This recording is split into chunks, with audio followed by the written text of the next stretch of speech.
The fact that this group thinks Angela is vindicated tells me everything I need to know. Just a bunch of fucking lummy ass women all together in a group saying exactly. Let's go on and wrap this damn season up right now.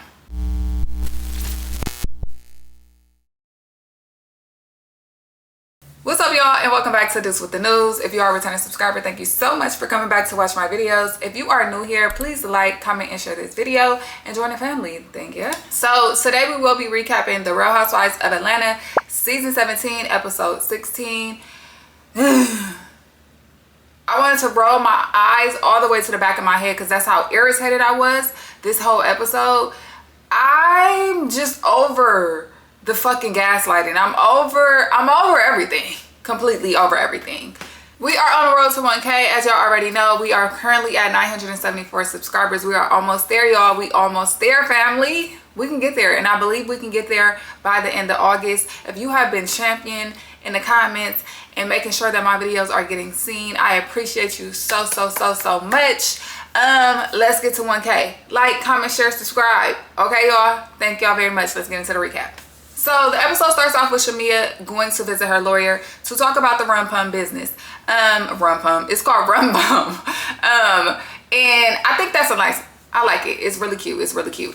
But basically he asked her how Scotland went. She said it was a tragedy of a trip. Okay. It was a tragedy of a trip. And that her husband said he would have to take her back. Now they start to talk about the behind the scenes things of this business. And basically he tells her that the owner of the rum that she wants to use doesn't want to go into partnership with her. Basically just wants her to buy it wholesale. I don't think that's how that works. I don't think that's how that works. Now she says that is very unfortunate because she knows Gerald is going to be like, damn, you wasted your time. Because, you know, she has invested 6 figures into the business already. That's a whole bunch of money. And she said most of the girls have got their bum casting made. I didn't even know she was including the ladies in this venture, so I mean that's cool, whatever. She said ultimately she still wants to do it, but she's going to have to switch them things up. Next we get K Michelle, Angela and their husbands out for a yoga date.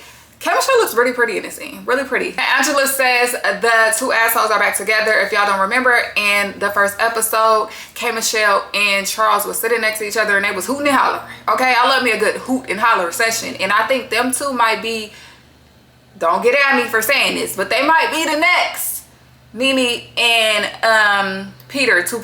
You know, they might not be as iconic, but it's something there. They both got a little funniness to them. I'm here for the duo, definitely. Now, K Michelle says in her confessional that one thing we don't know is that she does check on Angela a lot, or not a lot, but she checks on her. And she says that she don't look at Angela wrong or differently from the things that she did in Scotland because she can respect that she's bringing it to the table. Now, 2 things about that. You can respect that she's bringing it to the table, but you don't.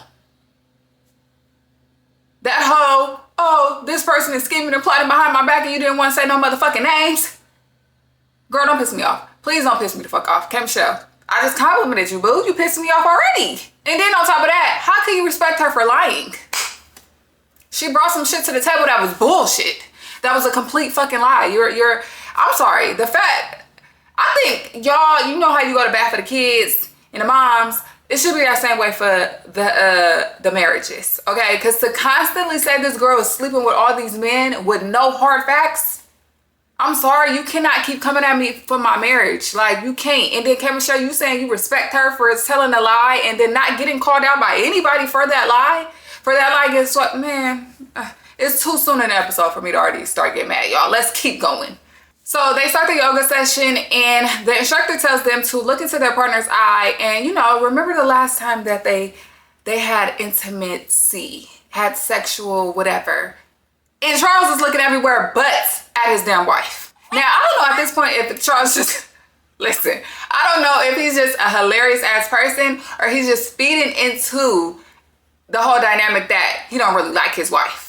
I don't know what it is. Because at this point, nigga, it's embarrassing. You're embarrassing me. I have secondhand embarrassment from it. Why are you looking everywhere but at her? On purpose at that. Like, and then the next position or pose or whatever is the wives have to hold their man's hand up. And K Michelle's like fake putting her husband in a chokehold. And then the last one we seen was The women had to lay down and put their feet on their husband's like chest. And this nigga Charles gonna say, come on, put them 12s up here. Back it the fuck up, please. Because y'all, you know they been talking about her fucking feet. So at this point, the yoga session is over. Angela scoots a little closer so her and Kay can talk. Well, all of them can talk. And she asks Kay if she's spoken to Shamia since Scotland. And she says no, she has not. And Angela says that she feels as though Shamia is a professional victim. Have you spoken to Shamia?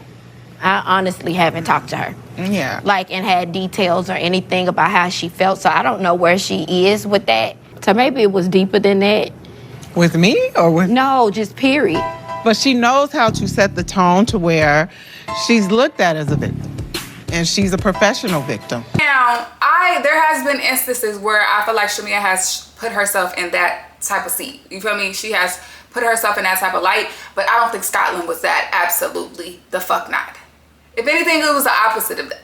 She did not try to prop herself up as a victim. So this victim narrative is getting tired and fucking boring. It really is. Angela says, I know that's your friend. And Kay said, yeah, that's my friend, but I'm also fair. In Kay's confessional, she says that she has not spoken to Shamia. Well, since Scotland, her and Shamia have been very distant, which kind of hurt her because they went from talking every day to not really talking at all. I also made a comment like, well, don't get caught in the crossfire. What you mean by that, bro? What you mean by that? Because you know your wife be plotting and trying to get tea and doing all this lame ass shit. That's why, right? Oh, okay. So Kay say basically like, yeah, the thing is with Shamia is she's hurt and she feels as though she's getting bullied. And Angela says, well, she's the one doing the hurting. And until she realizes that, she's gonna forever victimize herself. She feels left out. Like she feels like she's been, bullied. She feels, Okay. She feels hurt. But you're the one hurting people. The weapon is in your hand. And so until she, figures that part out, she'll be the victim in her own mind. Now, I really do not agree. Because she ain't hurt you. What have she done to you, Angela, this season? What have she done to you? Even last season, she laughed at a fucking joke. But this season, you are friends with the person who made the actual joke. You have no fucking footing to stand on at all. Absolutely nothing, okay? Nothing to stand on when you are friends with the person who you should have been hurt by. You should have been hurt by Porsha, not Shamia. Imagine the bitch who laughed at the joke getting whacked harder than the bitch who made the joke. You're a joke. How about that? And I want to bring up the fact that somebody in my comments, she made a great point. However, don't completely agree. In my comments, she said that she felt as though Angela knows what she is doing. She is basically felt vindicated in the demise of their friendship. And she is, with Porsha, she's doing the whole keep your friends close but your enemies closer. Now, I can understand that completely. And I can see Angela doing that. However, if you're keeping Porsha close and not Shamia close, to me, it's looking like you don't want to go toe-to-toe with the woman who has the top spot. You feel me? Everybody says this is Porsha's show. Porsha has all these people, these fans that like her. So to me, it looked like you a scary ass bitch and you don't want to go toe-to-toe with the one who really can go toe-to-toe. You want to go toe-to-toe with the amateur, okay? You want to go toe-to-toe with the rookie. You don't want to go toe-to-toe with the vet. That's some scary shit to me. That's a cop-out. I ain't fucking with that. Don't respect it at all. Now we are at Porsha's home and she wants to remove the pictures of her and Simon and replace them with pictures of her and Pilar. They are both dressed in red gowns. They look really beautiful. One thing Porsha is a great mom. I would never take that away from her. And she don't play about her daughter as she shouldn't. Okay. Now they take the pictures. They come out great. She sat down with Lauren and Lauren is basically asking her what have she been up to since Scotland and have she spoken to any of the ladies. She says she hasn't. It's been a little awkward. A lot happened in Scotland. They then start talking about Mike in her dating life or whatever. And she says she hasn't really talking to Mike because he has been a little busy. And because of that, she's been more in touch with Sway. They even went on a date a couple days ago. So let me find out Sway trying to finesse and finagle why the nigga missing. Is that how she got up in there? Or was it because Porsha really didn't want to have kids? Let me know, okay? Because no shade to Porsha or Sway in their relationship. But I think that if Mike didn't care about the kid shit, Porsha would have chose him. No shade. Y'all can say whatever y'all want. I don't think that would have been her choice because honestly, Mike lasted way longer than I thought he would. Okay, I thought Mike was going to be in the first episode. We was never going to see that man again. But I don't know. Who knows? I don't know. So she says the one thing with Mike is that not have a child is a deal breaker. Her not wanting to have a child will be a deal breaker, and she don't want to lead him on. And Lauren is basically letting her know, like, well, if you're not letting him know that is pretty much leading him on. And she then says that for her to dive deeper with either one, she has to choose. And you do. You can't keep, dangling them both. She said that her and Mike will be having a double date with Kay and her husband. So, they'll talk then, whatever. But Lauren asked her about the ladies and everything with Skyline and how things are going. And she says, even though she hadn't really spoken to the ladies, Shamia did text her and asked her if she wanted to do a butt mode for her party coming up. Now, I want to read the text so I can say what she said verbatim in the text. Now, the text said, "Hi, Porsha. In preparation for my Halloween party on Friday, I love to send my bum casting lady to your home to create your rum bum mode. She is available all day tomorrow. Would you be interested in participating in the bum match contest?" Now, I'm not gonna hold you. Not gonna hold you at all. Shamia, what the fuck was that? Girl, what the fuck? Why are you texting her, inviting her to a party, let alone asking her to do a mode for your butt matching contest at your party after the shit that went down in Scotland? Come on now, boo.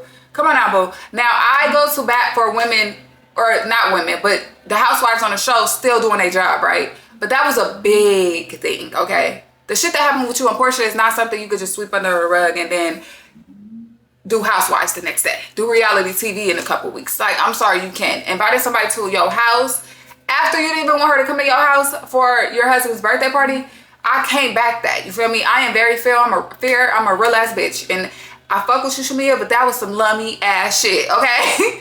Don't do that again. I get what you were trying to do, but boo, no. Not after what happened. Let's dead it. Bury it. It's a wrap.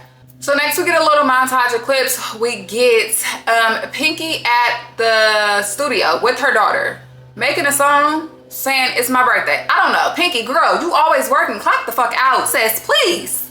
Clock out. Okay, it is okay to take a break. Next we get Angela at her photo shoot for Fanji. Why are you doing a glam? You know what? Whatever. She is talking to Charles and she is telling him that she paid some of the money, but she needs the rest. Heard you. And then we get Kay and Shamia meeting up to talk things out. Now, this is their first time, I believe, seeing each other since Scotland, so this should be interesting. So Kay says she is working on some music and she needs this next little project or whatever she's working on to be grand and big. She then asked Shamia how she felt in Scotland. Did she feel like everybody was bonded, that they come together? We'll see. Shamia says, I felt like I was fighting for my life. Okay, I feel like I was fighting for my life. Kay then says, I'm not gonna hold you. I feel like that you are self-destructing, okay? And I feel like as a friend, I need to let you know that. In Kay's confessional, she says that she do not want Shamia to feel friendship to become her, become her personality. And I agree. Please, let's stop it, okay? Please stop it. Kay also had told her previously that she wanted her, that she don't see the fun loving side of her anymore. And I feel like if this is not the only person who said that, so it has to be some truth in it. And I hope that since she let out this ill will and whatever with her and Porsha, that now she can move on and become herself again. Now they start to talk about Skyline, and she said, you basically told this girl that her baby daddy be sneaking her child to y'all house. Now, I didn't take it that way. I definitely didn't take it that way, but okay. I don't think it was a sneak thing, but okay. And she basically asked her, like, what made you say those things in Scotland? Mia says that she said those things because Porsha posted the comment on Instagram about her mom, okay? She said that Porsha and her years ago had said that they would not let their mom's friendships come in between theirs. We know this already. So she felt as though if Porsha was gonna put it all out there, let's put it all out there then. She said Porsha did not, posting that made it seem like that was just, that happened without saying what happened before to let them know, like, the demise of their friendship previously. It wasn't because my mom bought her daycare. That's not how they stopped being friends. So basically, like, if you're gonna put it on the floor, we're gonna put everything on the floor. I can understand that. I could completely understand that, because I know y'all like to do the semantics and basically say, oh no, Shamia is the one who brought up moms first. We knew nothing about it. Let's be fucking for real. If I'm talking to Cynthia and telling her that, oh, our moms are not getting along, that's not me talking shit about her mom. So that's not bitch, you cannot tell me that. You know what that remind me of? When motherfuckers be like, you talking about my kid. When you say, go take care of your kids. Bitch, no, I'm not. I'm talking about you. The fuck? I am talking about you. Go take care of your kid. I didn't say, I'm not talking about your kid. Bitch, I'm coming at you. That's what that remind me of. I'm sorry. That is what that remind me of. She did not say anything about Porsha's mom. She said our moms are not, whatever. Our moms are not cool. Our moms having problems. Porsha went on fucking Instagram and actually said her mom was egregious and bought the daycare. She started giving details. So those are two different things. And I don't like how y'all be trying to go, ugh, that shit is disgusting. In Shamia's confessional, she said she felt her most sadness in Scotland because she realized that was going to be the end of their friendship. It was no coming back from that. And it feels like a divorce with Porsha because that was her person. And I can see that, and you can see she's carrying that hurt. But at this point, she did say at this point, I'm okay though. I'm okay now. I know what it is. So yeah, let's just move forward because I'm honestly tired of this shit. I really am. Kay says that Shamia cannot fight wrong with wrong. And that's not a lie. However, why does everybody only pinpoint Shamia's wrong? Nobody is pinpointing Porsha's wrong. Shamia's wrong is the only one getting pinpointed. She's the only one getting chastised for the wrong that she has done, as if she is the reason for the sole reason for the demise of their friendship. Like, what's tea? Like, what the fuck? It's giving y'all scared. I'm sorry. It's giving nobody want to go against the big bad wolf, and I don't like it. I don't like it, because if that's the case, we need a whole new cast. Because if everybody gonna be Porsha's cheerleaders, who the fuck was gonna give us a show? This shit is looking like the Powder Puff Girls. Like, what the fuck? Like, come on. Like, now Shamia basically said, you know what? She got it. I'm done now. I did send her an invite to my party. And the message that Porsha sent back said, girl, I'm not coming to your damn party. You are sick as fuck. Please move along. Enjoy. I'm not mad at that response at all. I'm not mad at it. I'm not mad at it. Why would you send her an invite in the first place? She is not wrong for responding how she responded. Let's move on. Kay tells her that she won't be at the Halloween party because she do not celebrate Halloween. Cool. Next, we get Drew at a theater practicing on FaceTime, practicing for her new role. I believe it's a stage play called Whispers. And yeah, we're getting another Pooch Hall collaboration, okay? Drew and what was his name? Drew and Darwin. Drew and Darwin are back at it. I love that for them. They both seem excited. She says that she is trying to keep her head, above water and basically focus on the things that's making her happy because Ralph is trying to get primary custody of the kids. Now, this is what I don't understand. If this is a mom who's very prevalent in their kid's life, who is there, who is not hurting these children, why are you getting primary custody? Or why are you trying to get primary custody? That is an evil, disgusting ass thing. Why not just get joint custody? Why are you trying to take her kids away from her? Like, oh my gosh, niggas are bitter bitches. You're a lummy, okay? Ralph, hang it the fuck up, clown. So Porsha is at her mom's new home. As a surprise, her mom do not know yet. She said that she sold the old home in Duluth and closed on this new home in the same day. Very tea, very much tea. She said that she sold the home and used the $1 million in equity to purchase her mom's new home. Very tea, very tea. Now they go in, her mom is super excited, she's happy. I think that is fucking fantastic that you're able to purchase your mom home. She said this home ain't got no mortgages, boo. It's paid for in cash. Okay, rich bitch shit. Very much rich bitch shit. Now I would like to point out that Dennis is there, y'all. Not saying nothing, but the fact that Dennis is always there. Dennis is family though. I mean, that is Pilar's dad, so hey, whatever. He gives her props for buying her mom a house. They all disperse. We get a scene of Dennis and Porsha in the kitchen, buy the food.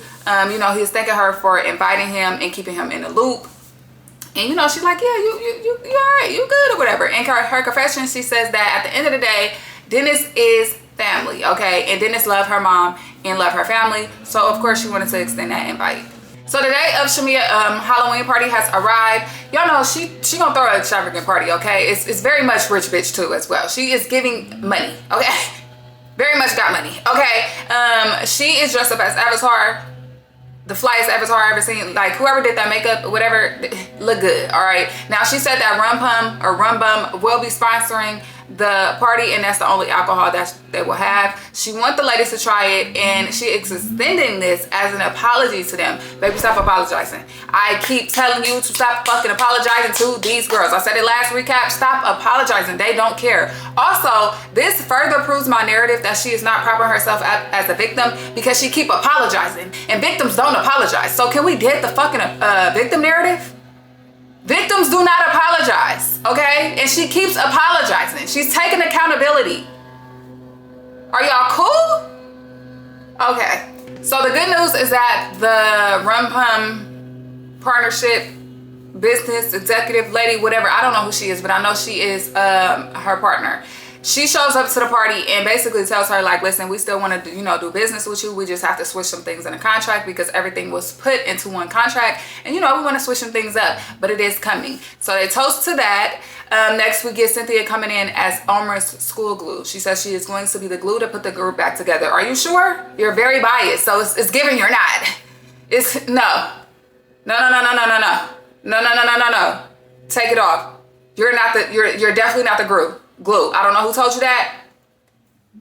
On BD, please stop. Okay. Then Pinky comes in. Pinky is, I don't know, a dead woman, and her husband is a dead man. I don't know. She says she is what this group, friendship in this group has been since she's been here, dead. Okay, I ain't mad at you for that. Okay. They sit down and talk, and basically Shamia tells them that all the girls will be there except Porsha, and that Porsha sent her a text basically saying fuck you. Are we mad at that? Not really. I mean, why would we? So across town, Porsha, K. Michelle, and their men are, on a double date bowling. K. Michelle asks Porsha, why did she send that text to Shamia? And from this conversation, I feel like there was more to the text, but we were only showing that one text, which is cool, whatever. Porsha says, damn, she showed you my text again? She's a serial text shower.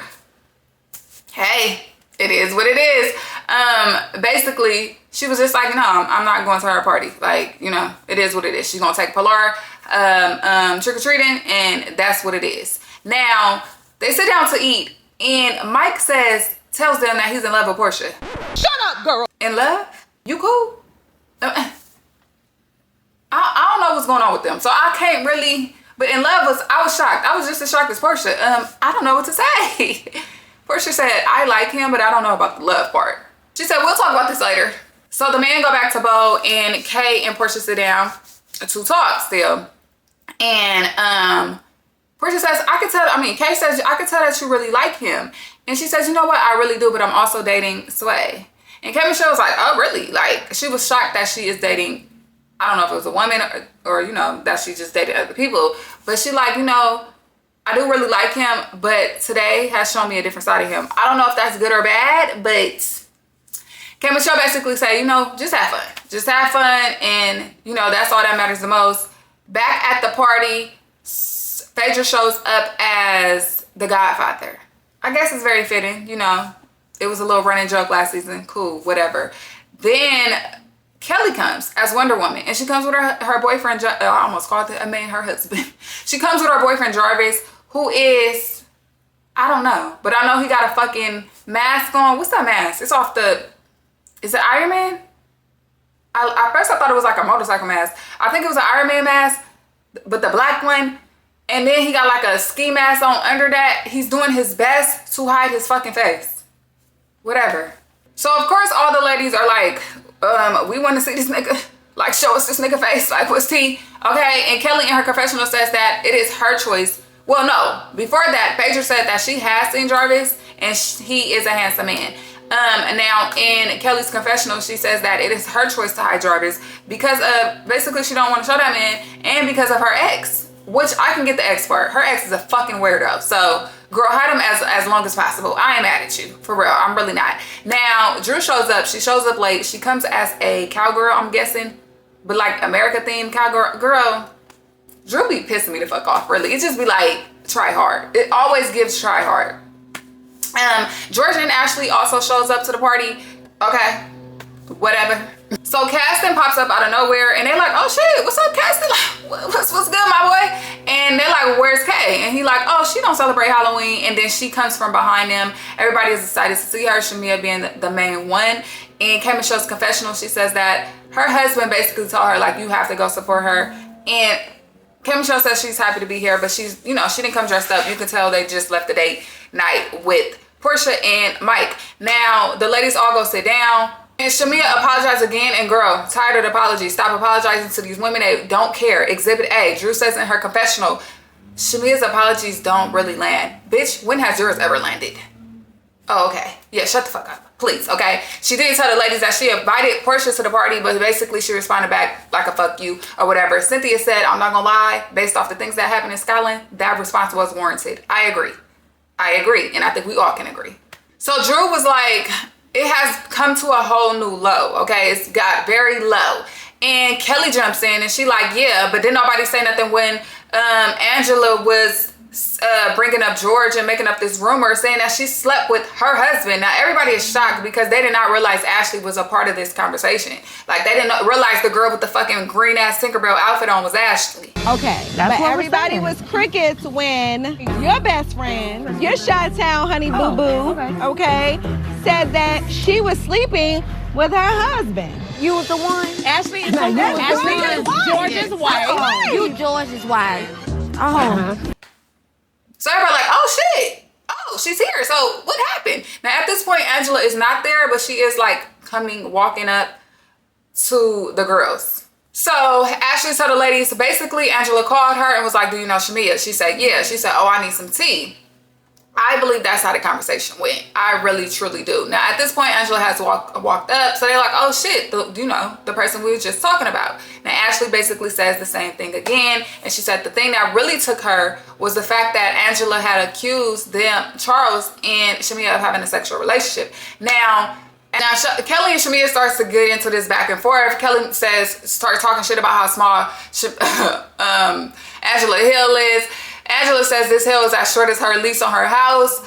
Then Kelly starts talking about her husband and how her husband don't even want to wake up to her every day. Angela says, oh, my husband is outside. You don't even have a husband. Short as and it's as short as your lease on your house. Because it's your landlord. You don't know nothing about my lease, Officer Oakley. You don't have a husband or a house, Kelly. Your husband don't even want to wake up with you in the morning. He's outside. Can you imagine? He's outside. And then we get a clip of Angela coming into the party. Now, before she come in at the car, and you can hear Charles ask her, how long you gonna be in there? She said, oh, I don't know, 30, 40 minutes. That was fucking hilarious. Okay, I'm not gonna lie. Producers, the editors, y'all are fucked up for these clips y'all just be tossing out. Like, cause why is that man outside? Come into the party real quick. So then we get Ashley saying the whole point is that you lied about Shamia and George having a sexual relationship, okay? Angela then says, respectfully, his name precedes you, his reputation precedes you. And basically insinuates again and double down on the fact that him and Shamia slept with each other, okay? George popped up out of nowhere. I don't know where the fuck George came from. I don't know if George was in the corners, in the shadows watching, but he pops up as soon as they say that, okay? George, what the fuck? Now, she like, George, did you not say that? Do you not remember saying that? And he was like, no, I don't remember saying nothing like that. So she like, at your party, you didn't say that? And he said, oh, so I did make a joke. I was drunk. I did make a joke. George, my nigga. But we know George made a joke. We seen the fucking clip, didn't we? They showed it on the show. Now, Shamia said, I was at that party too. And he just basically said Shamia about her money.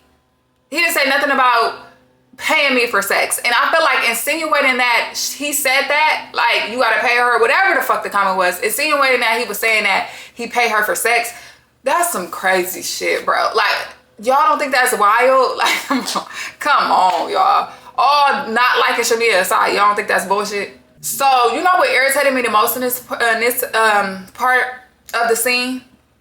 Cynthia took it upon herself to say, so that means Angela wasn't lying. Drew said she's vindicated. This makes sense. Okay, Angela was not lying. So, because you could have said it jokingly. Angela was vindicated. Delusions on delusions on delusions. For Drew to say Angela has been vindicated, it's just not adding up. Oh, you bitches are weird. Okay, you bitches are weird as fuck. She wasn't lying. Yes, she was lying. No, she's not vindicated. And I'm happy Kevin Shelby having some fucking sense. Because in her confessional, she says, delusional, delusional, delusional. The fact that these women are saying that Angela is vindicated, they are dedicated to being delusional. They are. They just showing how much they don't like her. I'm sorry to say that lady is vindicated is wild. That's a wild statement to make. Okay? And y'all would say some shit like that. Angela's a liar. Drew, we know you a liar. Y'all twin sisters at this point. Some lying ass twin sisters. Like, it's icky. Grown ass women acting like fucking children. Like, that's what it is. Now, basically says, Phaedra says, can we table this? Like, can we just table it? And, you know, they all agree to table it. But then Angela says, yeah, we can. But I feel like basically Shamia is going to do this again. And Shamia says, see, that's the thing. I can't win for losing. Like, I'm saying let's table it. And then here goes Angela saying, oh, but she's going to do it again. Like, what the fuck? I had another person in my comments saying that Porsha did not do anything to Shamia this season to warrant, like, you know, this behavior from her. However, once again, Shamia has not done nothing to Angela either. Yes, Angela has her foot on her fucking neck every chance she get. Let's stop doing the double standard shit, y'all. Let's hold everybody accountable. If we're gonna hold Shamia accountable, let's hold everybody accountable. And that's my only problem. It seems like Shamia is the only one getting held accountable. Nobody else is. Angela, what's the real reason you don't like this girl? Like, be fucking for real. Why do you not like her? I hope they ask that question at the reunion. Literally just like that. Angela, why do you not like Shamia?